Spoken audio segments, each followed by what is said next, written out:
नमस्कार। आज हम काफी दिलचस्प ऑडियो कहानी के कुछ हिस्सों पर बात करेंगे। नाम है the legend of the pumpkin man. ये एक छोटे से अमेरिकी कस्बे की कहानी है जहां हैलोवीन की रात को ना एक अजीब सा डरावना सा राज है। हाँ बिल्कुल। सोचिए कि भाई हर घर के बाहर वो कद्दू वाले लैंप जल रहे हैं, जैक ओ लैंटर्न जिसे कहते हैं। हाँ हाँ। सिवाय एक पुराने बिल्कुल अंधेरे घर के जहाँ कहते हैं कि पंपकिन मैन रहता है। और ये कहानी ना शुरू से ही एक डर और थोड़े रहस्य का माहौल बना देती है। सही। ये सिर्फ एक कहानी नहीं है, इसमें वो लोक कथा वाले तत्व हैं, है ना, हैलोवीन के माहौल से जुड़ी हुई। हाँ। सोर्स मटेरियल में वो आवाजों का जिक्र भी है, जैसे तेज हवा चल रही है, सूखे पत्तों पर किसी के चलने की आवाज। अच्छा। ये चीजें माहौल को और घना बनाती हैं, सुनने वाले को लगता है वो वहीं मौजूद है। बिल्कुल। तो कहानी हमें थोड़ा पीछे ले जाती है। सालों पहले एक किसान था हेनरी। हेनरी। उसे कद्दू उगाने का जैसे जुनून था, बहुत ज्यादा। हाँ, ऑब्सेशन जैसा। हैलोवीन से ठीक पहले की बात है, उसने दावा किया कि वो एक ऐसा कद्दू तराशेगा जो मतलब बिल्कुल जिंदा लगे। अच्छा। रात भर वो लगा रहा और कहते हैं कद्दू का चेहरा इतना असली बना दिया कि जैसे वो मुस्कुरा रहा हो, एक भयानक मुस्कान। और यहीं पर कहानी में एक अहम मोड़ आता है। हाँ। जब वो कद्दू तराश रहा था तो हेनरी की उंगली कट जाती है। ओहो।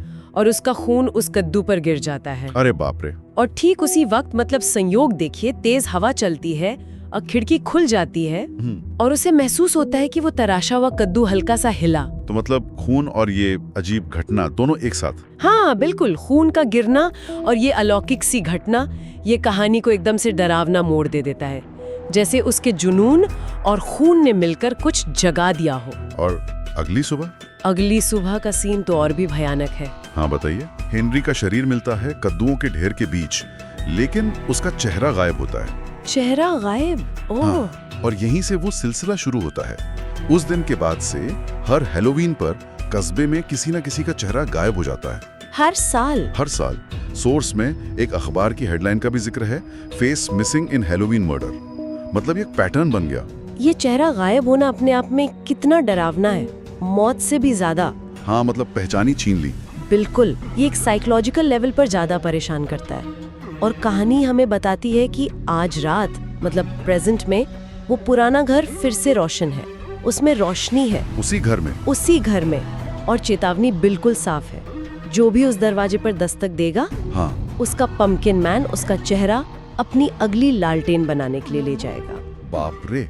तो डर सिर्फ पुरानी कहानी का नहीं, बल्कि आज रात का है, अभी का है। एग्जैक्टली। डर बिल्कुल ताजा है। और कहानी का जो क्लाइमैक्स है वो आज रात ही घटता है। अच्छा। एक बच्चा ट्रिक और ट्रीट खेलते हुए, आपको पता है बच्चे जाते हैं कैंडी मांगने। हाँ, हैलोवीन पर। वो उसी घर पहुंच जाता है। दरवाजे पे एक लालटेन जल रही होती है कद्दू वाली, और उसे उस लालटेन में किसी इंसान का चेहरा दिखता है। क्या? सच में? हाँ। डरावना चेहरा। और जैसे ही वो डरते डरते अपना कैंडी वाला बैग आगे करता है ना, हाँ, दरवाजा अपने आप खुलता है और अंदर से एक धीमी सी आवाज आती है, nice face. Oh my God, ये तो बहुत ही डरावना है ना? मतलब लोक कथा एकदम हकीकत बन गई उस बच्चे के लिए। और अंत तो इस डर को और गहरा कर देता है। कैसे? अगली सुबह उसी वीरान घर के बाहर एक नया कद्दू रखा मिलता है। नया कद्दू? हाँ, और उस पर ठीक वैसी ही मुस्कान होती है जैसी उस गायब हुए बच्चे की थी। नहीं। और कहानी की आखिरी लाइन वो ये है कि उस नए कद्दू की आंखें झपकती हैं। आंखें झपकती हैं? मतलब वो जिंदा है। हाँ, जैसे वो चक्र पूरा हो गया और आतंक अभी जारी है, रुकेगा नहीं। बाप रे, ये तो सच में एक कभी ना खत्म होने वाले डर का एहसास दिलाता है। तो ये थी पंपकिन मैन की कहानी। एक किसान का जुनून, एक भयानक हादसा, और फिर हर साल लौट कर आने वाला आतंक। एक तरह से चेतावनी है उन लोगों के लिए जो हैलोवीन की रात को मजाक में या हिम्मत दिखाने के लिए उस अंधेरे घर के पास जाने की सोचते हैं। बिल्कुल।